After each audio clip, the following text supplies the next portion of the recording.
धर्मेंद्र प्रधानांनी राजीनामा दिल्यावर आता कोण? या प्रश्नाचं उत्तर आता मिळालंय.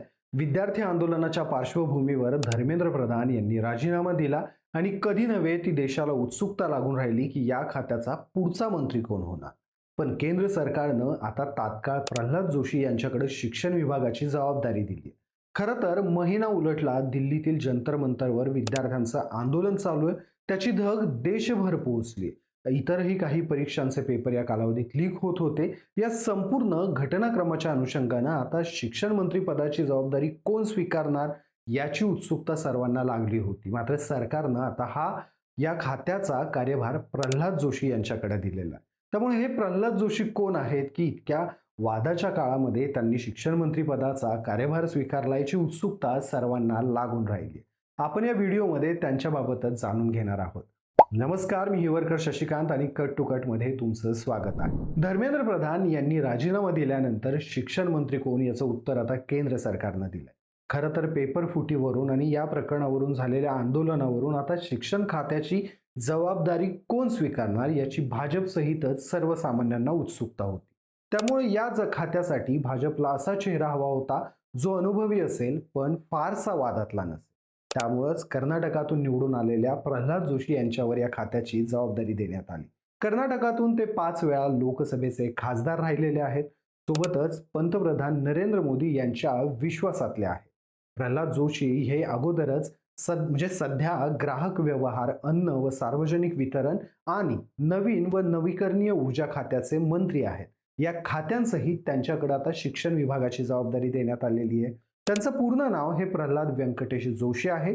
27 नोव्हेंबर 1962 ला कर्नाटकातल्या विजयपुरा इथं त्यांचा जन्म झाला.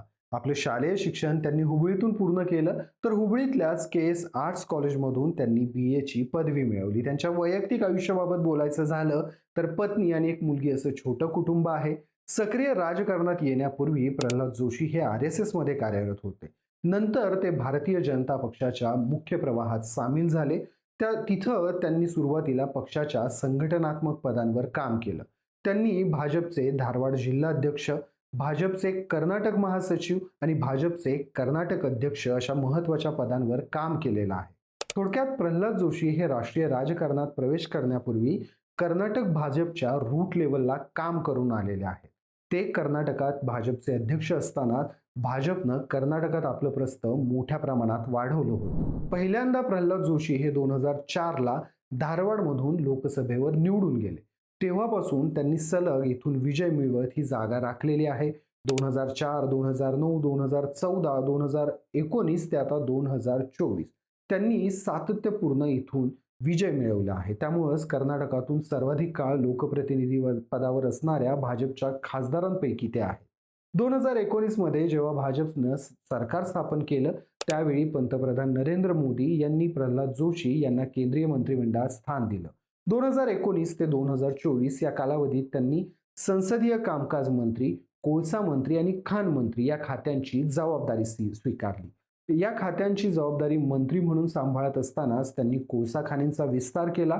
सोबतच कोळसा खाणीमध्ये अधिक खासगी क्षेत्राच्या सहभागाला परवानगी दिली. या विरोधात त्यावेळी विरोधी पक्षांसहितच कामगार संघटना आणि पर्यावरण संघटनांकडून त्यांच्यावर टीका झालेली. तिथंच केंद्रीय संसदीय कामकाज मंत्री म्हणून त्यांनी काम पाहताना देखील विरोधी पक्षांकडून त्यांच्यावर टीका केली गेलेली.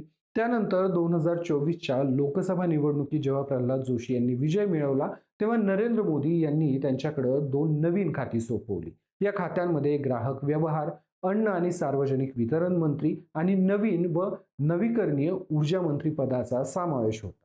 प्रल्हाद जोशी यांच्यावर विरोधकांनी मोठ्या प्रमाणात यापूर्वी आरोप केलेले. त्यामुळे काही अंशी का होईना प्रल्हाद जोशी यांच्या मंत्रिपदाच्या राजकीय कारकिर्दीला वादाची किनार आहे हे विसरता येत नाही. कोळसा मंत्रालय तेव्हा त्यांच्याकडे होतं. त्यावेळी कोळसा खाणीतल्या खासगीकरणावरून त्यांच्यावर काँग्रेस सहितच इतर पर्यावरण संघटनांनी मोठ्या प्रमाणात टीका केलेली.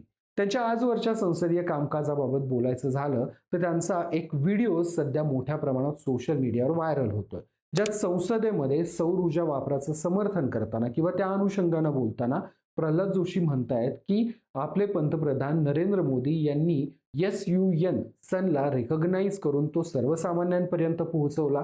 तिथंच याच विषयावरून काँग्रेसवर टीका करताना ते म्हणतात की काँग्रेसच्या काळातही सण होता, पण तो SON सण होता. थोडक्यात सणवरून त्यांनी काँग्रेसवर सार्कॅझम करत टीका केली होती. हा व्हिडिओ सध्या मोठ्या प्रमाणात व्हायरल होतोय. सोबतच त्यांचा आणखीन एक व्हिडिओ व्हायरल होतोय.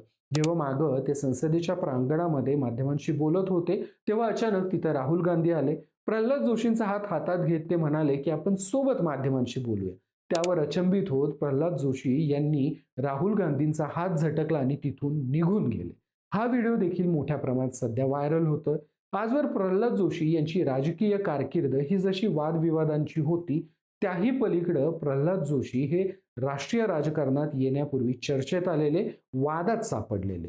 खरं तर ते प्रकरण म्हणजे दक्षिणेची अयोध्या प्रकरण. आता दक्षिणेचे अयोध्या प्रकरण म्हणजे काय? तर उत्तरेत 1992ला तत्कालीन भाजप अध्यक्ष मुरली मनोहर जोशी यांनी श्रीनगरमध्ये राष्ट्रध्वज फडकवण्यासाठी काश्मीरला गेले होते. त्याचवेळी दक्षिणेत स्थानिक भाजप नेत्यांनी हुबळीच्या ईदगाह मैदानावर राष्ट्रध्वज फडकवण्यासाठी आंदोलन सुरू करण्याचा निर्णय घेतला होता, ज्यात प्रल्हाद जोशी हे सहभागी होते. हे प्रकरण त्यावेळी कर्नाटक सहितच देशभर मोठं चर्चेत आलेलं. यावरून भाजपवर मोठ्या प्रमाणात टीका देखील झालेली आणि इथूनच हार्डकोर संघाचे कार्यकर्ते असणाऱ्या प्रल्हाद जोशींना राष्ट्रीय स्तरावर ओळख मिळाली. यासोबतच द हिंदूमध्ये त्यावेळी प्रसिद्ध झालेल्या माहितीनुसार प्रल्हाद जोशी यांचे बंधू गोपाळ जोशी आणि बहीण विजयालक्ष्मी जोशी यांच्यावर 2024 मध्ये आर्थिक अफरातफरीचे आरोप झालेले. 2024च्या निवडणुकीपूर्वी JDSचे आमदार राहिलेल्या देवानंद चौहान यांच्या पत्नी सुनीता चौहान यांना तिकीट मिळवून देतो असं सांगून या दोघांनी काही लाख रुपये त्यांच्याकडून घेतले होते. या विरोधात प्रल्हाद जोशी यांच्या भावाच्या विरोधात जेव्हा पोलीस स्टेशनला तक्रार दाखल करण्यात आली, त्यावेळी देखील प्रल्हाद जोशी यांच्या विरोधात मोठा वादंग उठला होता.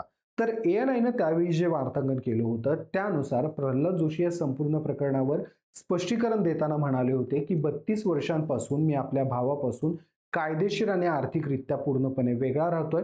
त्याच्या व्यवसायाशी किंवा कुठल्याही कृत्याशी माझा कोणताही संबंध नाही.